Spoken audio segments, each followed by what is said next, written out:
How to destroy a CEO without getting your hands dirty. What's the most dangerous thing you can do to a powerful man? Not what you think. They called me dead weight and threw me out after 28 years. I lost my job, my pension, and my house, so I did what any good engineer would do. I found the load-bearing walls of their empire, and I removed them. But how I did it, let me start at the beginning. The skyline of Chicago glittered like shattered glass against a bruised purple sky. Some cities are built on rock. Chicago was built on a swamp. The engineers who tamed it understood a fundamental truth. The most important structures are the ones you never see. The pilings driven deep into the mud, the tunnels redirecting the river, the systems. For 28 years, I was a part of one of those invisible systems. My name is Tess Wheeler. I was the vice president of operational continuity for Kingston Worldwide. My job was not to make the money. It was to make sure the machine that made the money never stopped. But there was another system once. A smaller, warmer one. Its heart was a man named Leo, and I failed to ensure its continuity. The memory of that failure was the first blueprint I ever studied for collapse, and it etched into me a permanent understanding of how fragile even the most perfect systems can be. I met Leo Delaney in the fall of 1985. I was a young Army engineer, home on leave and feeling adrift in civilian life, all sharp angles and regulation haircuts. He was a conservator at the Art Institute, repairing a 17th-century Dutch landscape. I'd gone to kill an afternoon and found myself frozen in front of his workroom window, watching his hands, so steady and sure, bring clarity back to a cloudy sky in a painting. He caught me staring. Instead of looking away, he smiled and held up a tiny, damaged leaf on the tip of his brush. "See," he'd said, "it's still there, you just have to know how to look for it." That was Leo. He always knew how to look for what was still there. I knew every conduit, every backup generator, every stress point in the 42-story headquarters. The city's infrastructure was a predictable logic puzzle. Leo's heart was a mystery I spent 2 decades happily trying to solve. He loved Charlie Parker and cheap diner coffee. He hated waste, of time, of talent, of love. He could silence a room with a well-timed, quietly spoken truth. He was my redundancy, my failsafe, my essential counterbalance. When the high-stress chaos of Kingston threatened to overload my circuits, he was the gentle hand that rebooted my soul. "You keep the kingdom running, Tess," he'd say, his head on my shoulder as we watched the lake at night. "Let me keep you running."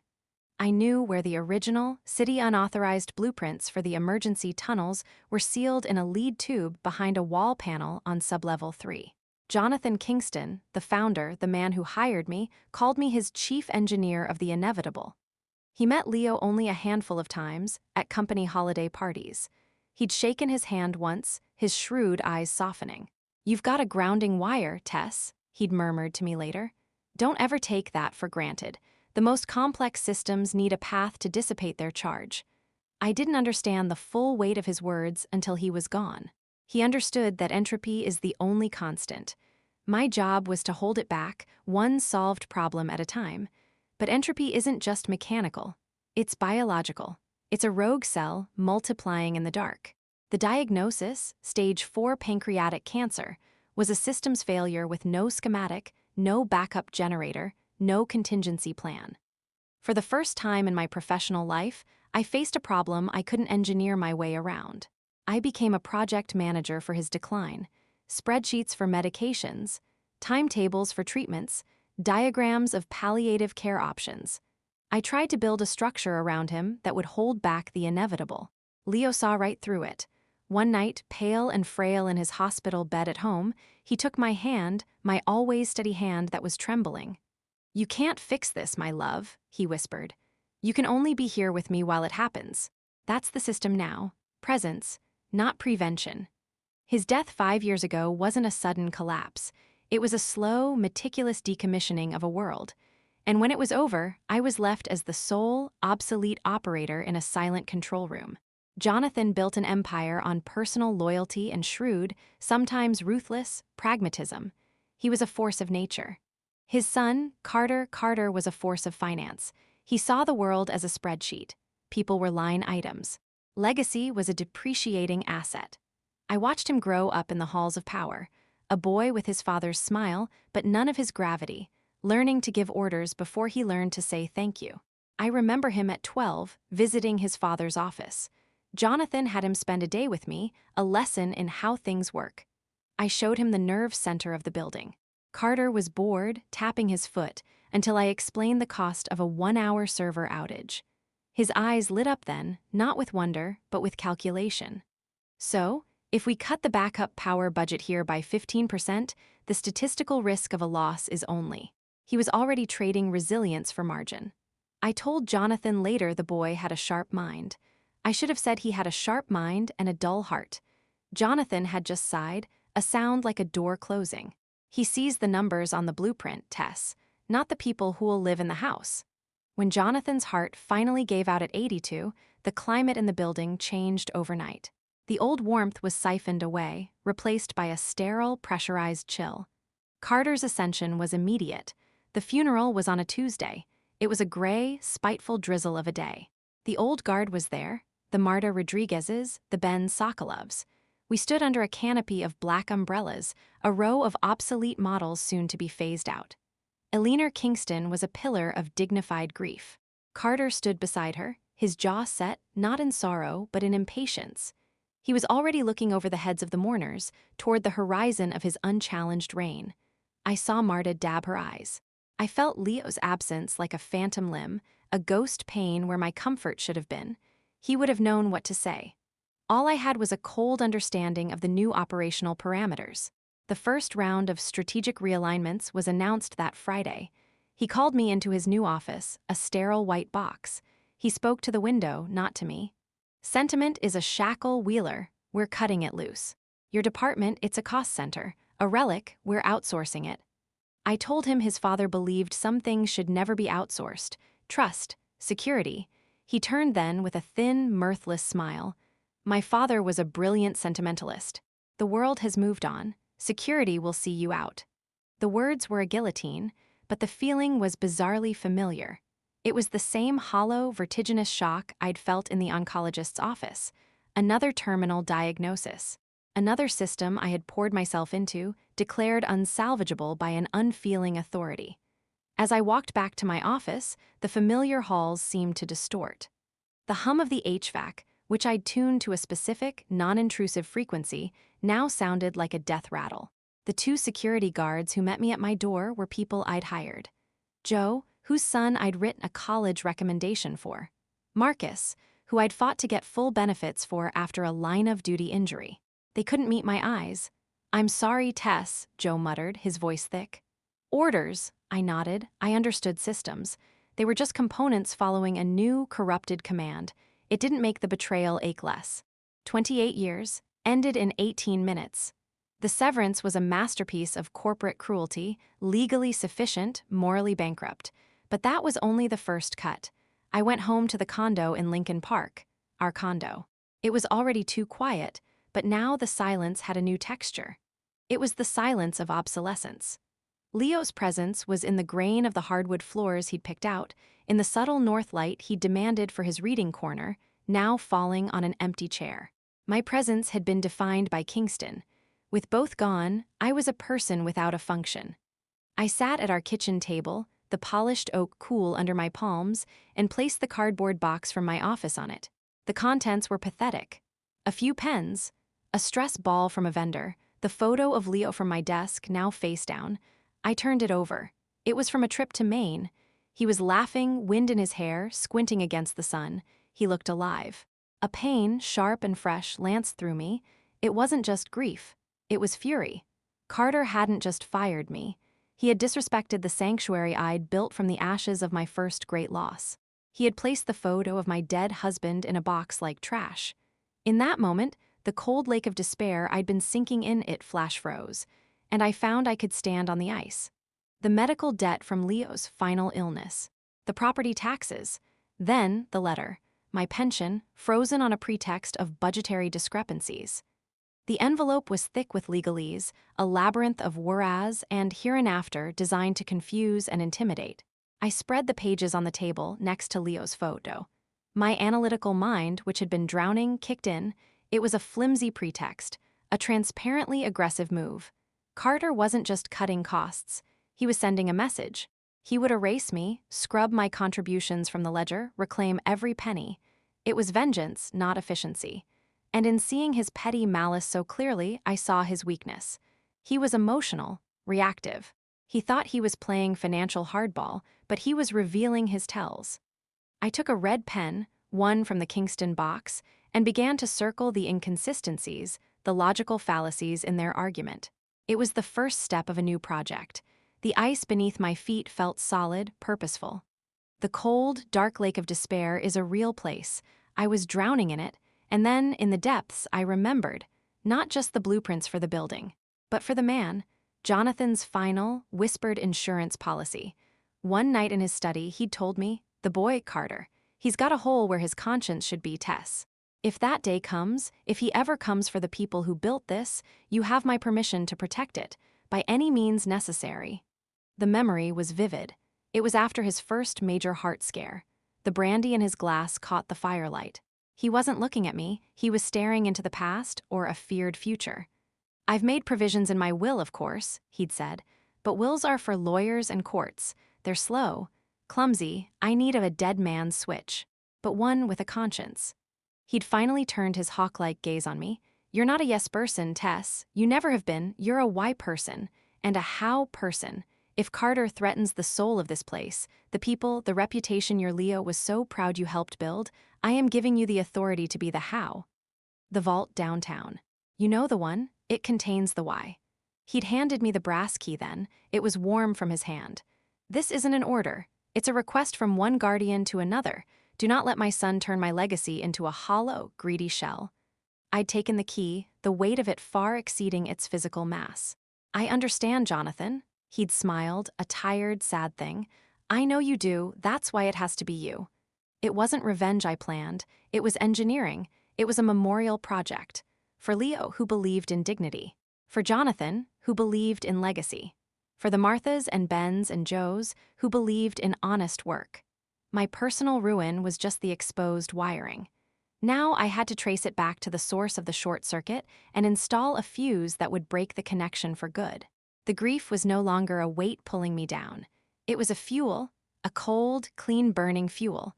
When a structure becomes unsound, you don't attack it with a hammer. You identify the critical load-bearing walls, and you quietly, carefully remove their support. My first asset was knowledge. I knew every weakness in Kingston's shell. The blind spots in the new security system, blind spots I deliberately left in the design specifications, just in case. I spent 3 days in my Rogers Park studio, the rattling steam radiator my only companion, reconstructing Kingston's entire ecosystem from memory. I didn't just draw blueprints, I wrote dossiers. I cataloged Carter's known associates, his public schedule, the make and model of his car, the security detail rotation I'd established and he'd likely neglected to change. I mapped the digital architecture. Server clusters, backup schedules, vendor access points, the legacy code in the financial software that Ben Sokolov always complained was a ticking time bomb. This was my terrain. I was its cartographer.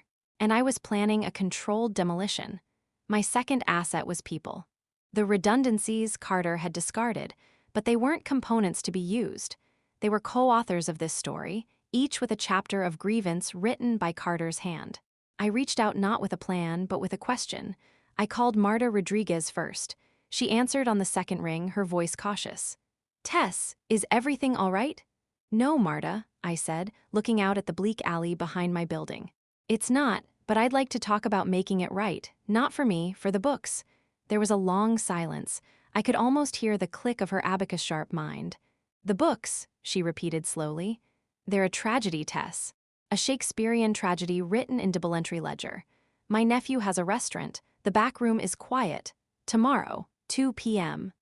Ben Sokolov was harder to find. He'd gone off-grid, doing freelance security penetration testing, a fancy term for getting paid to hack companies. I used an old, secure protocol he'd taught me, leaving a message in a dormant code repository we'd once used for emergency communications. The message was just 2 lines from the system logs of the '99 blackout, a night we'd spent together in the server room eating cold pizza. He replied within an hour with coordinates for an encrypted chat channel. His avatar was a flickering light bulb. They let the fox design the henhouse, Tess. It's a buffet in there now. I know, thinking of putting a lock on the fridge. I still have the master key. Name the time. Anya Petrova was tending to her community garden in Ukrainian village when I found her. She wore thick gloves, kneeling in the rich black soil, planting something with fierce, tender focus. She didn't look up as I approached. I heard about your condo, Tess, she said, her voice flat. A shame. He's cutting corners on the warehouse sprinkler systems, Anya, I said quietly. The asbestos abatement in the old printing wing was deferred. Her hands stilled. She drove her trowel into the earth with a final, decisive thud. That man, she said, finally looking up at me. Her eyes were the color of a winter lake. He would poison the well and sell the cure. What do you need? I gathered them in the back room of a quiet restaurant. It was a small, windowless space smelling of cumin, roasted garlic, and old paper. Fluorescent light hummed overhead. A single, large table was scattered with Marta's spreadsheets, Ben's laptops, and Anya's rolled-up facility schematics. It felt less like a conspiracy and more like a very focused, very angry town planning meeting. These were professionals surveying the damage to their city. Marta from accounting, now freed from corporate dress codes, wore a vibrant embroidered shawl. She tapped a manicured nail on a column of figures. The numbers for the Kingston Plaza are fiction, Tess. He's leveraged the entire company on it. It's a castle in the air, but not just any castle. A gaudy one, see here? She slid a sheet toward me. The projected retail occupancy is based on pre-pandemic foot traffic models. The residential premium is calculated assuming a waterfront view he doesn't have the air rights for. It's not just optimistic. It's fraudulent. He's not building a tower. He's painting one on the sky and convincing banks it's real. Ben from IT security, his fingers a constant, nervous blur on his trackpad, pulled up a network topology map. It glowed with angry red nodes.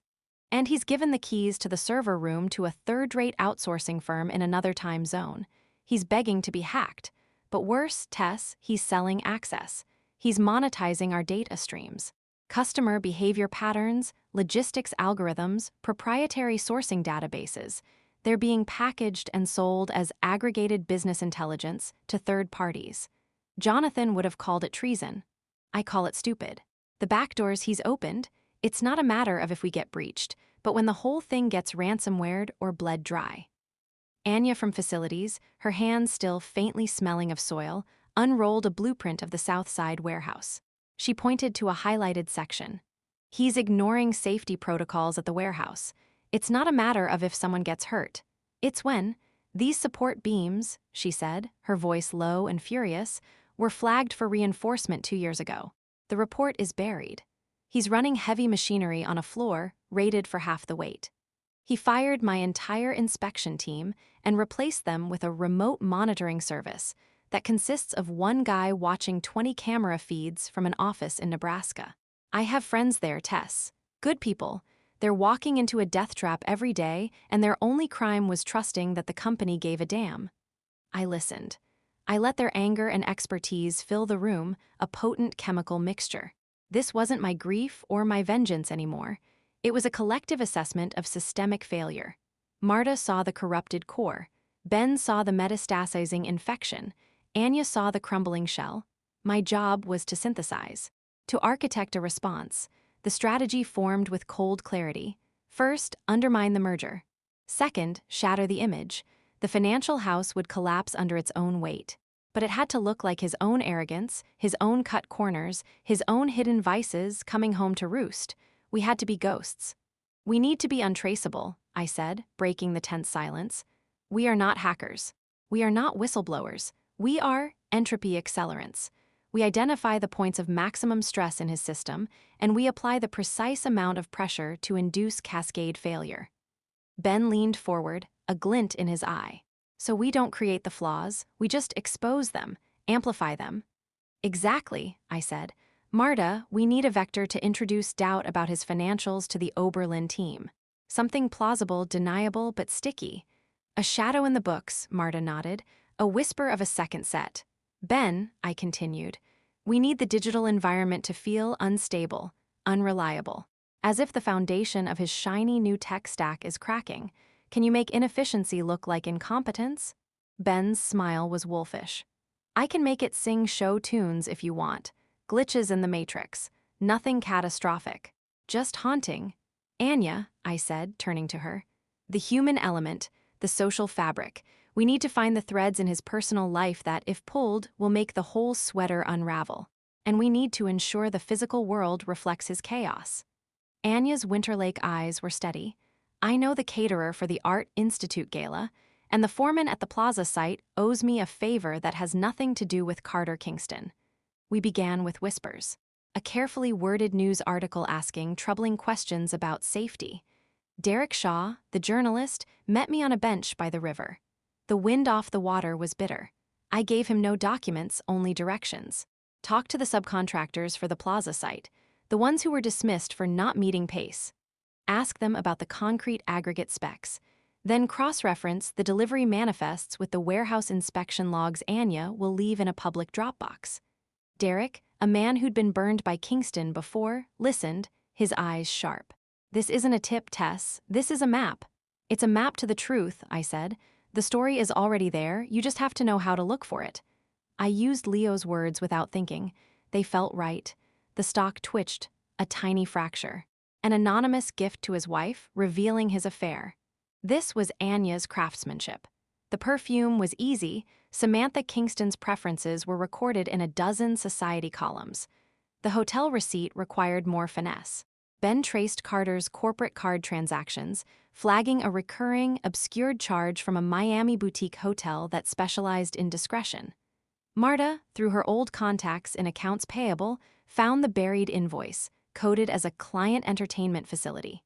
It was a brittle piece of paper, a pixel in the big picture. But presented alone, in a ribbon-tied box on a mahogany foyer table, it was a grenade.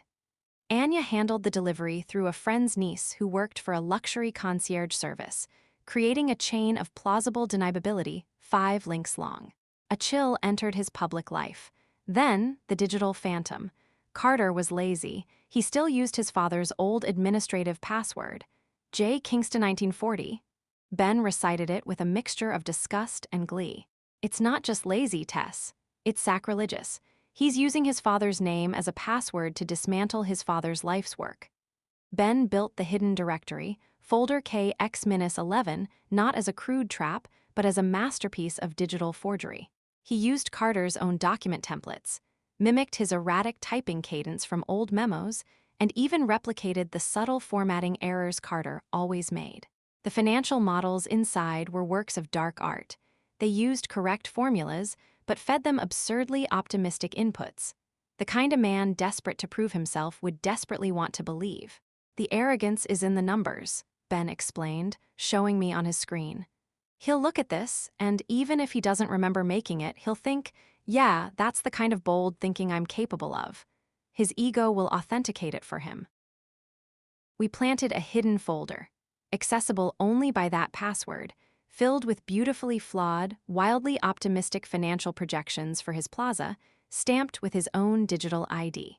We let the rumor of this folder reach his merger partners. Marta handled this. She had a former protege, now at Oberlin, who still came to her for career advice. Over a tense, coded phone call, Marta played the concerned elder. I hear things are shaky, she'd said. Just be thorough. Carter was always ambitious. Sometimes he keeps his own counsel. I'd ask to see everything, especially the unvarnished projections. Ask about KX-11. If he hesitates, you have your answer. It was a seed of doubt planted in fertile soil.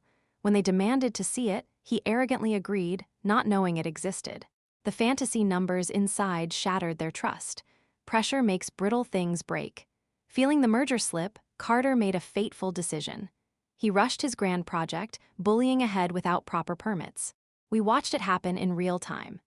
Anya's contact at the site sent grainy phone pictures of construction managers screaming into phones, of trucks delivering materials that didn't match the purchase orders.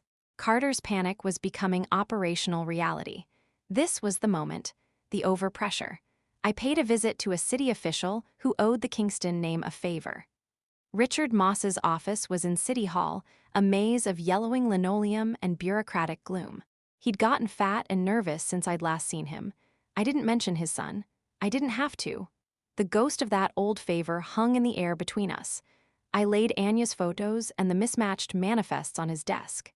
Richard, he's rushing the foundation work, ignoring specs. If that tower has a problem, a sinkhole, a sheer failure, and it comes out the permits were fast-tracked, that's not a scandal. That's gross negligence. That's someone going to jail. I let the word hang. Someone. It wasn't a threat. It was a thermodynamic certainty. Moss paged through the photos, his jowls trembling. He saw his own future in those images of substandard rebar and hurried concrete pours. He was a man who understood liability down to his bones. "What do you need, Tess?" he asked, his voice hoarse. "Do your job," I said simply. "Just do your job." I appealed not to his loyalty, but to his survival. The next day, the city issued a stop work order for additional plan review. The business press headline was brutal: Kingston's Dream Tower, SDALLED. The stock didn't dip. It fell. Cornered and desperate, Carter took the final, fatal shortcut. The pressure from the stalled plaza, the crumbling merger talks, and the icy silence from his wife created a perfect storm of panic in a man who had never experienced meaningful consequence. His arrogance, once a weapon, was now a liability, blinding him to the obvious traps. He couldn't see that his every move was being herded. He believed he was innovating, breaking through bureaucracy. In reality, he was running headlong down a corridor we had designed, toward a door we had already locked. He found a new supplier for the structural steel. Cheaper, much cheaper, from a consortium with murky certifications. The company, Vostok Eastern Fabrication, had a P.O. box in Cyprus and a website that was 3 pages deep. Their certifications were PDFs that Ben, upon a 5-minute examination, declared digital quilts, patched together from fragments of legitimate documents. But their bid was 30% under the nearest competitor. For Carter, drowning in cost overruns, it was a lifeline. He saw the number, not the provenance. He was gambling with the literal skeleton of his monument. The load-bearing wall of his ego was now to be made of counterfeit steel. Marta's contact in procurement, a principled woman named Lynn, called her in a state of near-physical nausea. "He's overriding all the vendor checks, Marta. He's personally signing the waiver. He told me if I flagged it again, I'd be realigned." Marta relayed this to us in our backroom war room. Her face was grim. "This is it," she said. "This is the unforgivable sin. He is knowingly endangering lives for a line on a P&L statement." The moral calculus of our project shifted then. It was no longer about balance sheets or corporate governance. It was about preventing a physical catastrophe. The ghost in the machine had to become a fire alarm. He had just identified his own main load-bearing wall. And it was made of tin. It was time for the coordinated demolition. We called it Operation Groundshift. The name was Ben's idea. Not an earthquake, he'd said. Something slower, more geological. The solid earth he thinks he's standing on, we just remind it to shift. Step 1. The atmosphere of chaos. This was psychological warfare. Ben's goal was to make the Kingston headquarters feel like a ship taking on water, with Carter as a captain who didn't know the pumps. He didn't launch a cyber attack. He simply stressed the system. Using backdoor access I'd helped design into the building management software, he created a cascade of minor, maddening failures. The payroll was delayed by a day due to a system sync error that vanished as mysteriously as it appeared. The email server went down for 2 hours during the peak of the Asian market open. The climate control in the executive suite cycled randomly from Arctic blast to tropical humidity, focusing with special persistence on Carter's office and the boardroom. It was harassment by inconvenience. Employees whispered in the hallways. The IT help desk was swamped. The narrative of a company losing its basic competence began to write itself in the daily experience of every person there. It felt like the company itself was coming apart at the seams. Step 2, the safety bell. Now we made the danger explicit and public. I prepared 2 anonymous packages. The first was a forensic dossier for Derek Shaw, the journalist. It contained the Vostok steel certifications, side by side with the international standards they claimed to meet, with the discrepancies highlighted in yellow. It included the waived inspection reports and Lynn's encrypted testimony. The second package was for Michael O'Halloran, head of the Construction Workers Union. His was more direct, just the steel specs and a simple, unsigned note. This is what your brothers will be hanging iron on. The math doesn't lie. We unleashed them simultaneously. Shaw's article hit the business section at 6 a.m. Safety fears and shoddy steel haunt Kingston Plaza. O'Halloran called a press conference on the frozen site at 10 a.m., flanked by hard-hatted union members. He didn't yell. He spoke with the cold fury of a man betrayed. We build this city. We don't risk it for a developer's profit margin. Until Kingston Worldwide guarantees in writing that no substandard materials will be used on the site and submits to independent, union-approved inspection, no member of this local will set foot here. The labor vanished. The scandal was now public, visceral, and manned by a picket line. Step 3, the family judgment. This was the masterstroke. It wasn't public. It was intimately, devastatingly personal. In the quiet of my apartment, I assembled the packet for a leaner Kingston. This required a different touch. It was not an exposé. It was a eulogy for the son she'd hoped she had. I used photocopies from Jonathan's journals, not the financial ones, but the personal diaries. A passage expressing worry over a college plagiarism scandal Jonathan had quietly paid to bury. A note about finding records of suspicious, timely stock trades in Carter's college trust fund, timed around his father's comments on potential acquisitions. Jonathan had written, "The boy confuses cunning for wisdom. He sees a loophole as an invitation, not a warning." I included nothing salacious about the affair. That was beneath a leaner, and she would already know. This was about a deeper betrayal. The betrayal of his father's principles, the soiling of the family name in the realm of honor, not just the society pages. I typed a single line on a plain sheet of paper. From one guardian of his legacy to another, he is not safeguarding it, he is looting it. I placed it in a heavy, cream-colored envelope. I delivered it by hand to the Lake Forest estate, slipping it into the hands of the elderly groundskeeper, a man who had known Jonathan for 40 years and who looked at me with sad, understanding eyes.